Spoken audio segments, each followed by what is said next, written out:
Welcome to Choice Classic Radio. Like us on Facebook, subscribe to us on YouTube, and help keep this show alive by donating at choiceclassicradio.com. For more of your favorite old-time radio shows, join us on our companion podcast, Choice Classic Radio Detectives, where we bring to you tales from the greatest detective shows the golden age of radio had to offer.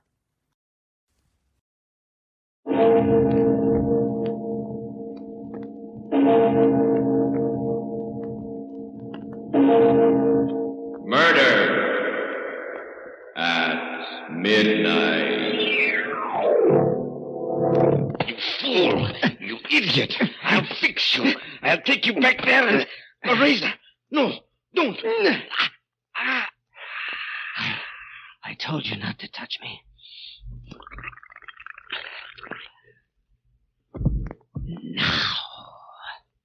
Now it's all over.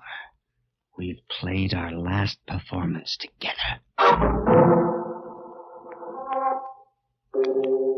Midnight, the witching hour when the night is darkest, our fears the strongest, our strength at its lowest ebb.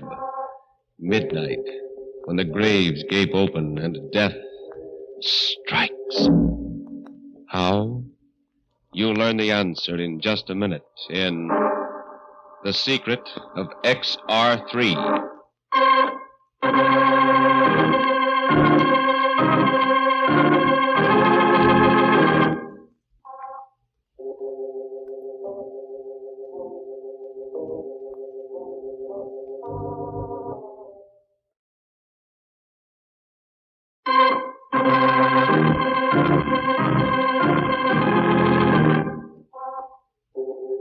And now, Murder at Midnight. Tales of mystery and terror by radio's masters of the macabre. Our story by Max Ehrlich is The Secret of XR3. The death house. A man sits in a tiny cell, his head bowed, waiting for the moment when he will pass from light to eternal shadow. The clock ticks on, but the time is not quite yet. Then footsteps sound in the corridor. The door opens. It's almost time, my son. Yes, Father, I know. Is there anything I can do? No. Still, I'm glad you've come. Father, look at me. Look at me closely. Yes? I frighten you, don't I? I terrify you. No. No, my son. Nothing frightens me except the evil in men's hearts. And am I evil? I don't know, my son. Father, just sit down. Let me tell you my story, and then when I've finished, perhaps you can tell me.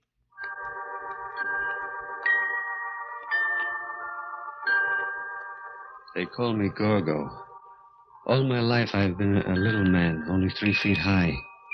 Perfectly normal in every way, you see, except for my height. Perhaps you saw me down at the Century Theater not so long ago, the vaudeville team of Petrov and Gorgo, acrobats supreme. Petrov was a huge, ape-like man who tossed me through the air like a rubber ball. The audience liked the act. The contrast between the big Petrov and the little Gorgo intrigued and amused them. And on the stage, I laughed and smiled and went through my tricks like a happy little fellow. But in the dressing room, it was different. I did not like your performance tonight, Gorgo. But what was wrong with it, Petrov? You were slow. You landed too heavily. You did not smile enough. Yeah, but they liked us, Petrov. You heard them. We got 3 curtain calls. We should have gotten 5. Petrov, I did my best. My very best. Believe me. Your best was not good enough, little one. Perhaps you will do better tomorrow if I lock you in your room tonight without supper.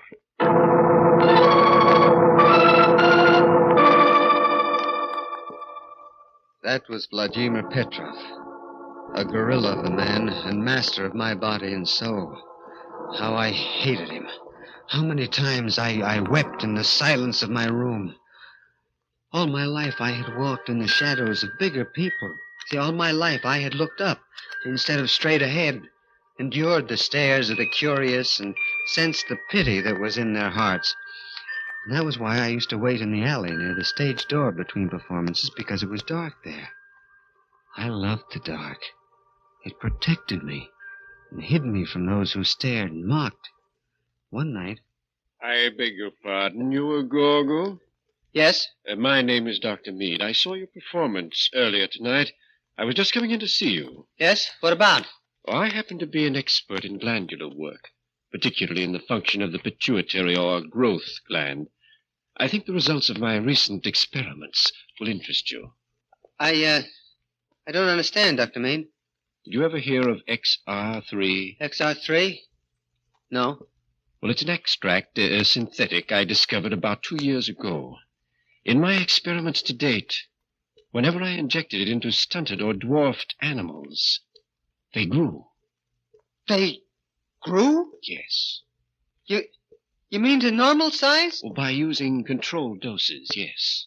You mean if you could do this with animals, then you could... I don't know, Gorgo. I think the time has come to try. Except for your size, you were perfectly formed, just what I've been looking for. I came to ask you if you'd volunteer. Yes. You understand, I can't guarantee a thing. I understand, and that doesn't matter. Dr. Meade, you don't know what it means, even a chance to grow to normal size. Why, One thing, though, I must have your written permission. My permission? Yes, Dr. Meade, I'll give it to you gladly. I'll do anything. You speak a little hastily, do you not, Gorgo? Petrov. Yes, little one. I'm sorry, Dr. Meade. I'm afraid you will have to find someone else for your experiments. Someone else. My little friend cannot act as your guinea pig without my consent. You see, I am Gorgo's legal guardian, and I have the papers to prove it. No, Petrov, no, you've got to give me this chance. Silence, little fool. As I said, I am sorry, Doctor, but... But, my dear sir, if I can make Gorgo grow to normal size... If you did, what would become of our act? It would be worthless. The people come to see Big Petrov and Little Gorgo. Do you mean to say, Mr. Petrov, that you would let your vaudeville act stand in the way? Yes. I spent years building the team of Petrov and Gorgo. Do you think I am going to let you ruin my investment now? Petrov, please let him do it. You've got to. Shut up, you little fool, and get inside. Petrov! As for you, Doctor, I wouldn't advise you to come around here again. This was a blow I could not stand. Dr. Meade had opened a prison door for me, and Petrov had slammed it shut again. I resolved then that come what may, I would have my chance. The very idea of the XR3, of becoming a man like other men, made me drunk and gave me daring. One morning, while Petrov was away, I paid a visit to Dr. Meade at his office and begged him to try the experiment, without Petrov's permission. I'm sorry, Gorgo, but I cannot. The experiment would be very delicate if anything should happen without your guardian's legal permission. No, I'll run the risk, Dr. Meade. I'll be glad to. I'm sorry, but it can't be done. I see. Dr. Meade. Yes? Just what does this XR3 look like? Well, I made it up in capsule form. Here, I've a whole bottle of the capsules in my desk drawer. As you see, they're green in color. So those are the magic capsules. Thank you for letting me see them, Doctor. Thank you very much.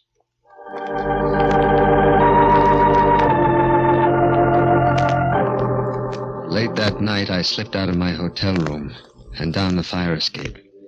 Keeping in the shadows, I went to Dr. Meade's office and climbed through the grilled bars in the window. It was easy for a man of my size, and when I left, I had the bottle of XR3 capsules in my pocket. Well, that was Saturday night. I took one capsule, and then another. They made me ill, lightheaded. Then I fell into a deep sleep. And then a knock on the door wakened me. Who is it? Petrov, why are you sleeping so late? I don't feel well. Ah, my little one does not feel well. That's a pity. Please, Petrov, I want to sleep. Very well. Today is Sunday and there is no performance. But tomorrow, my little Gorgo, you had better be in the best of health, understand? Otherwise, I'll see that you really become sick. After he left, I fell into the deep sleep again. And then something woke me. My muscles ached as though I had been stretched on a rack. It was daylight again. It was Monday. My pajamas seemed uncomfortably tight, and I looked down, and the sleeves only reached my elbows. I stared, and my heart stopped beating. Then I remembered the XR3. Like a drunken man, I staggered over to the mirror, looked. Yes, I had grown. I had grown. My pajamas were stretched to bursting. I was growing. I was at least 5 feet tall. 5 feet tall! It was almost time for the performance now. Petrov would be coming for me any minute, and I didn't want him to see me. Not yet. So I piled furniture against the door and waited. All right, Gorgo. Time to go to the theater. I can't go, Petrov. Not tonight. I'm still sick. What? You little swine, do you think I'm going to postpone a performance because you're sick? Open the door. No. Petrov, no. Don't come in. Don't come in. You little fool, I'll break every bone in your body. I had the key, and I heard it turning in the lock. The furniture against the door would only hold for a minute, and I ran to my valise, took out a straight razor, and then, like a frightened animal, I waited.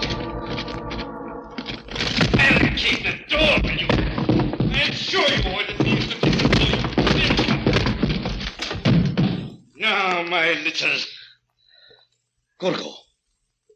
In the name of heaven, what? Yes, Petrov. I got it. I stole the XR3, and I took it. Now, you see... You idiot. Do you realize what you've done? You've ruined the act. You've ruined it. Do you hear? Yes, but I'm a man now.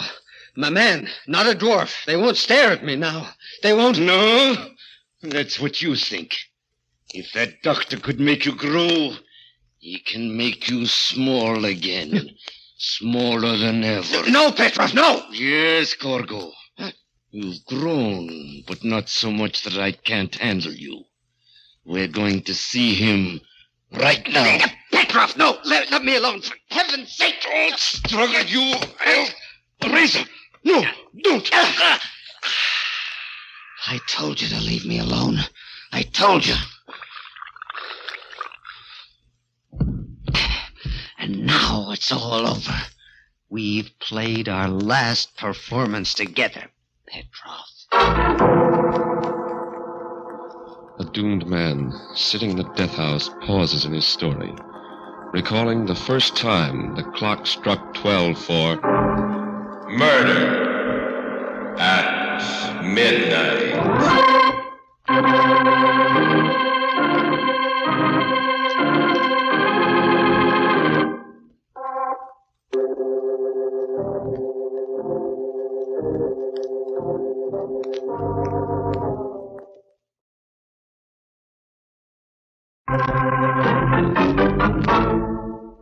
And now here is Gorgo again, continuing his story to the priest in the death house.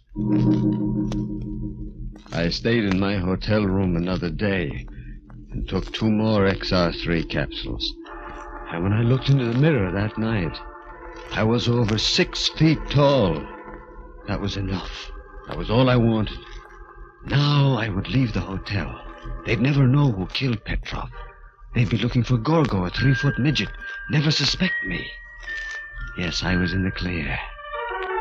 I stripped Petrov, put on his clothes. They were a little tight, but they did well enough. Then I went through the lobby and into the night. The mere experience of walking was exciting, exhilarating, as though I were walking on a high fence. And nobody looked at me twice. The staring eyes were gone. I was normal. First, I had to find a place to live. I passed by a boarding house with a sign, room to let. I rang the bell. Yeah, what is it? Oh, hello. Hello. My name is Baker, John Baker. I saw your sign about a room. Yeah. Well, would you like to see it, big boy? If you don't mind. I don't mind a bit. Come in. Come in. It's a lovely room. We got a nice class of people. I'm sure you'll like it. I'm sure I will. But first, Miss... Devlin. Rhoda Devlin. Yeah, Miss Devlin, I just wanted to say I've been living in hotels all my life, and I can't give you any references. Forget it. My mother owns the place, and, well, we're not exactly formal. Besides, you look good to me. I do? Yeah. I always did go for big men. Big? Yeah. Oh. And I've always liked pretty girls.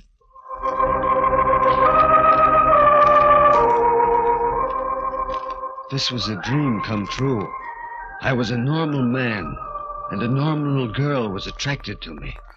She was blonde and blue-eyed, and her head came up to my shoulder. A week passed. A week that was beyond my wildest dreams. I took Rhoda out, and we went everywhere. I fell in love with her. Madly in love. She was so small, so delicate. I wanted to protect her always. She had opened up a new and magic world to me, a world of light and love and laughter. And then, one night it happened. I was taking Rhoda home from the movies, and we were passing a billiard parlor, and there were several idlers in front of the place. They began saying things. Hey, look at the giant. Yeah. How's the weather up there, big boy? Hey, girlie, what do you got there, Pike's Peak? You wait here, Rhoda. I'll shut their mouths for them. All right. I crack the skull of the next man who opens his mouth. Please, Johnny, don't bother with them. Yeah, but they're saying... I know, but don't mind them. Let's keep walking. No, I won't. Please. Yeah. All right. Well, what do you know? The big baboon trying to throw his weight around.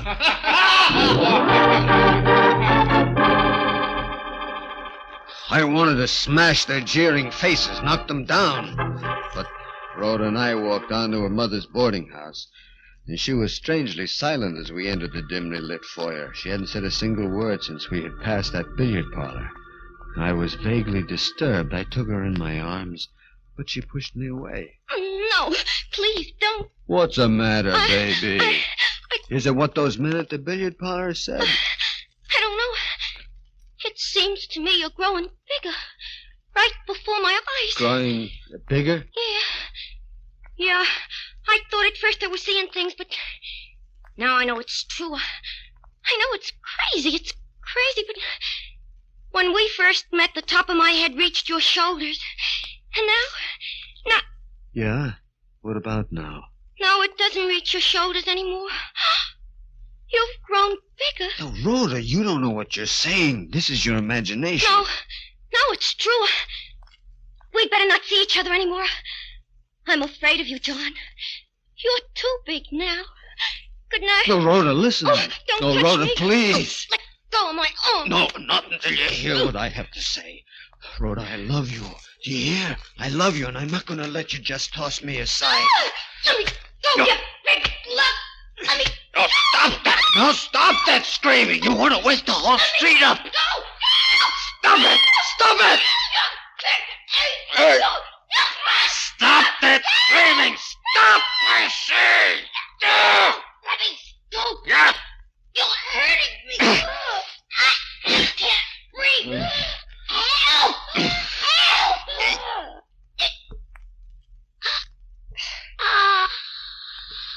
Hey, Rhoda. Rhoda!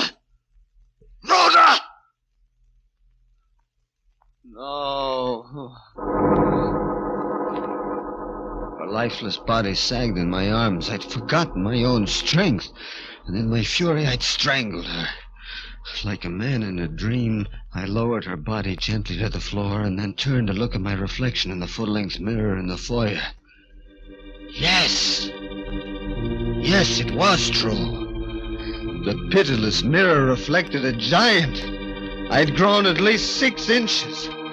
The XR3 had continued its work, was making me grow even now. Now I was a freak again. They stared at me again and pitied me. The beautiful, normal world I had so briefly enjoyed came crashing down over my ears. I ran out of the house like a wild man and into the street. Dr. Meade. Yes, I had to see him. At once, I ran to his office, avoiding the well-lit streets, and the light was on, and I prayed that he was in. I knocked on the door. Yes, what? Good Lord. Hello, Dr. Meade. You remember me? Why, no, I can't say that I do. Look up into my face, Doctor. The features are the same you looked down upon not so long ago. Gogo the midget. No, Dr. Meade. It's Gogo the giant now. So it was you who stole the bottle of XR3 capsules from my desk. Yes. And this is the result. This and Petrov's murder. He deserved to die. It does not alter the fact that it still was murder. Dr. Meade! I'm not here to argue law with you. I want you to save me. You've got to stop this growing process. But how? What can I do? An antidote. You must have an antidote. I'm sorry, but I haven't. There just isn't any. What? No antidote? Oh, you're lying. I assure you I'm telling the truth, Gogo. I was interested in making things grow, not making them smaller. Yeah. Then I'm lost. There's no way out. I'm sorry. All my life I was a little man. I wanted to know what it was like to be a big man. Now I am big. Too big.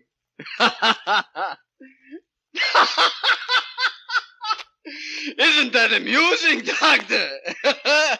Too little and then too big.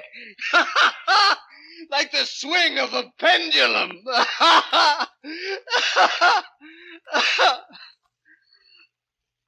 I wish I were little again. As I knew what to expect then. I was used to that. Now they'll stare at me again. They'll laugh and jeer at me. Gogo the giant! Gogo the giant! I think we'd better call the police, Gogo.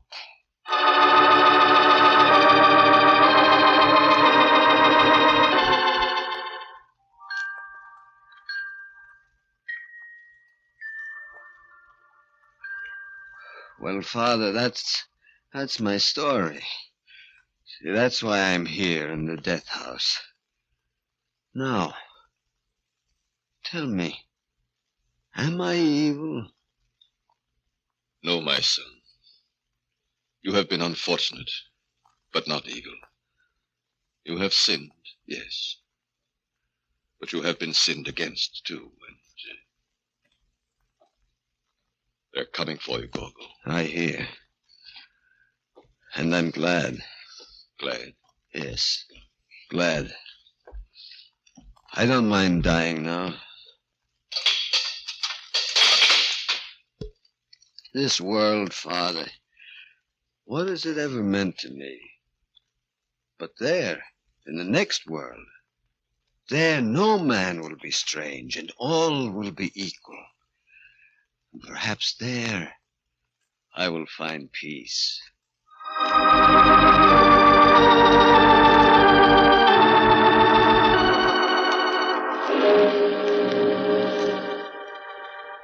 With firm and measured tread, the man who was first too small and then too big walks down the corridor. And the iron doors along the way rattle and clang like the chiming of the clock when it first struck 12 for murder. at midnight.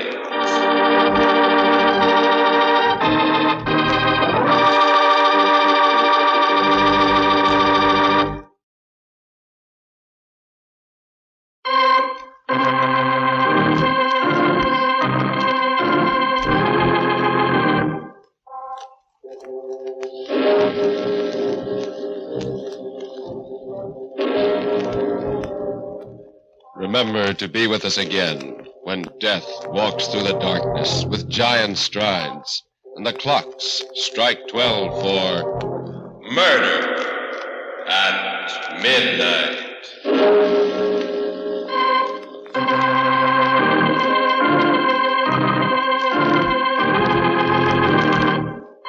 The part of Gorgo was played by Carl Swenson.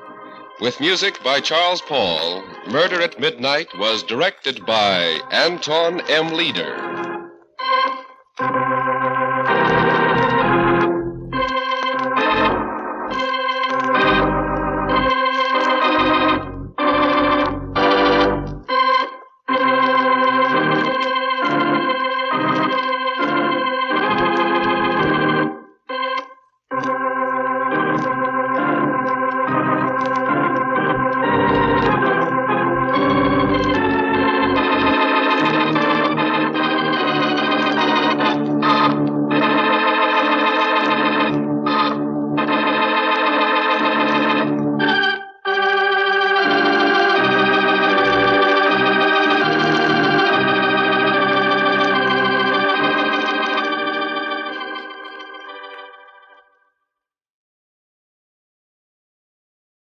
That concludes today's episode. We'd like to thank you and remind you to donate at choiceclassicradio.com. Remember, your donations make episodes like this possible.